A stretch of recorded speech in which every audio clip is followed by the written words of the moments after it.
Слегка начинать слегка, а посередине немного больше надавливаешь и в конце слегка. Каллиграфией Мадина Галаева увлекается 1,5 года. Сегодня она делится со школьниками своими знаниями и накопленным опытом. Специалист по художественному оформлению рассказала о различных стилях и шрифтах, о том, как каллиграфия развивает не только моторику, но и усидчивость и творческое мышление.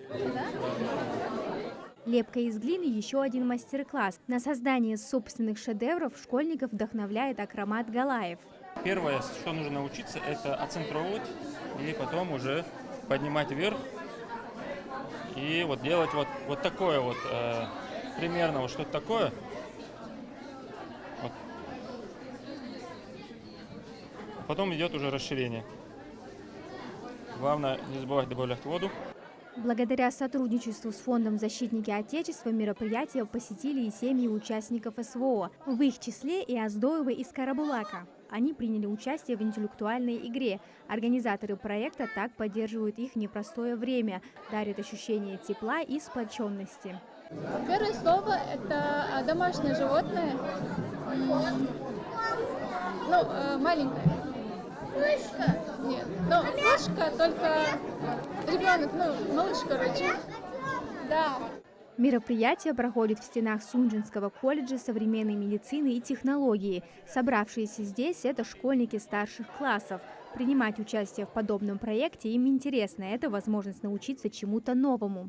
Такой тип мероприятий мне очень нравится. Я набралась немножко опыта, попыталась порисовать, поиграть в интеллектуальные игры. И мне очень понравилось, да. Проект «Семейный отдых» направлен на популяризацию семейного досуга. Проведение мероприятия стало возможным благодаря грантам от Росмолодежи. Автор идеи Хава Галаева. В 2024 году на форуме Таргим она выиграла грант. Формат мастер-классов был выбран неспроста. У нас есть опыт проведения мастер-класса, и он показал, что оно благотворно влияет на детей и на их родителей тоже, так как они тоже могут участвовать в этом процессе. Организатором мероприятия стала Ассоциация ремесленников Ингушетии. Мы хотим, чтобы каждый участник сегодня ушел довольным, чтобы каждый мог или чему-то научиться, или эмоции для себя оставить, или в будущем на этих мероприятиях мог присутствовать. Организаторы выразили надежду, что мероприятие станет доброй традицией, подчеркнув, что это необходимо для укрепления семейных связей и создания благоприятной атмосферы для воспитания детей.